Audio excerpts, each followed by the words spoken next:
It did feel like quite a while, you know. I mean, I saw him drifting back because it looked like if he would have taken a three-step drop, I think we had an edge on him, but he just kind of kept drifting in the pocket. I'm like, get him, get him.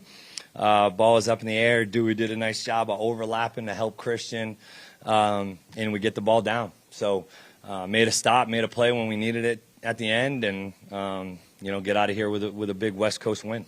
After a game like this, is it more relief or excitement in the moments after? No, we're not going to apologize for winning around here, you know. I mean, that's just not anything we're going to do, being 3-0 on the West Coast. It was one of those games that you felt like, all right, we had explosive runs, then we had 2-yard runs, you know, and then we had big passes, and then we had picks. It was just one of those games that you felt like every time you kind of get momentum going, opposite maybe the first drive, you know, whether it was getting off schedule, they were doing some things in the third downs that was giving us some problems early on from a protection scheme standpoint that we needed to clean up. We did clean that up. I mean, you always feel multiple emotions after a game, but winning is what matters. The turnover battle, 4-0, is never ideal, obviously. How did you guys overcome that and manage to just stay in the game? Yeah, I mean, I think you talk about resilience, toughness, staying together, guys having each other's backs, keep playing. I mean, Trev obviously was disappointed to throw some of the picks and have some of those issues, especially the one down in the red zone because Jacoby's wide open for a touchdown. But then he turns around and makes a huge throw to Parker to start off to overtime, and guys stepped up. I mean, nobody flinched. Nobody was walking around head down, disappointed, frustrated. Yeah, you got to keep playing, and that's been the message for the last few weeks, is just to keep playing. And these guys, they closed it out when we needed to. What happened on the throw to Tim Patrick down there, I think, in overtime? Yeah, so he's a clear out on the play, basically. Like all week, it was kind of a clear out deal, and we said, hey, if we get man, we can alert back if we get a rub. Well, they just so happened to bust it from a coverage standpoint.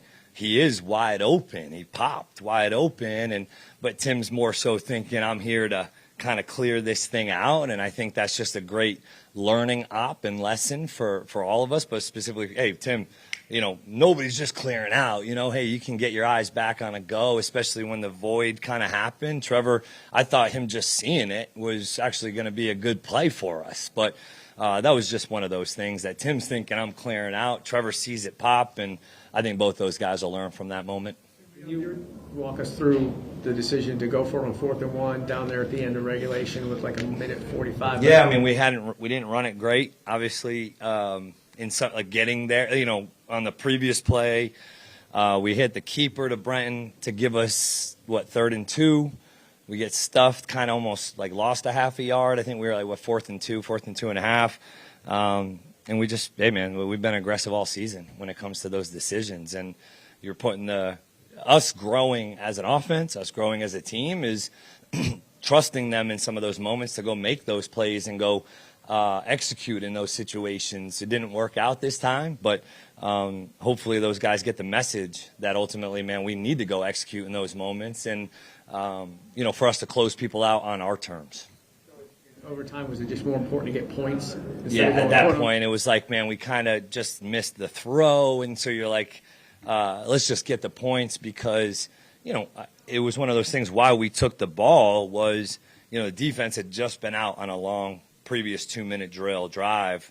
We took the ball. Obviously, it helped us in the Vegas game, right? We won that game and with that. But knowing you're going to potentially get another possession, and that would have been key and critical. Obviously, if they would have kicked a field goal there, we would have got another possession. So taking the points, putting it in Cam's hands at that point to make a kick, and defense got to go get a stop.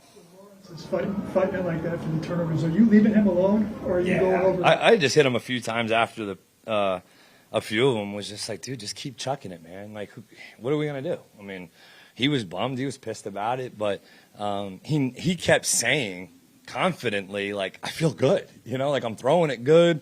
I'm seeing it good.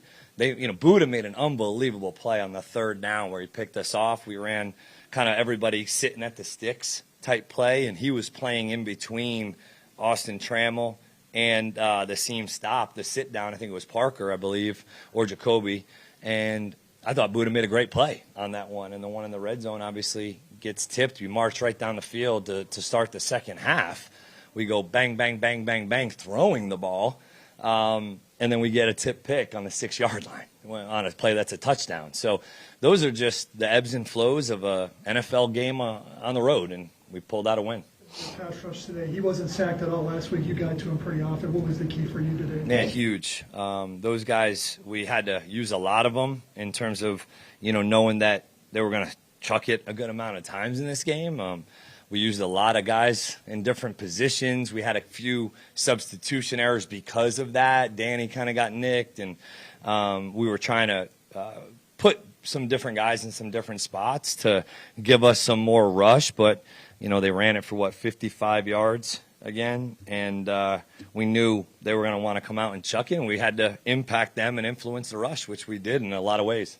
Strange back, did he play about the play time you anticipated? Yeah, about that. I mean, we definitely watched him a little bit at one point, when he was playing quite a bit early on. We wanted to make sure that we weren't overloading him.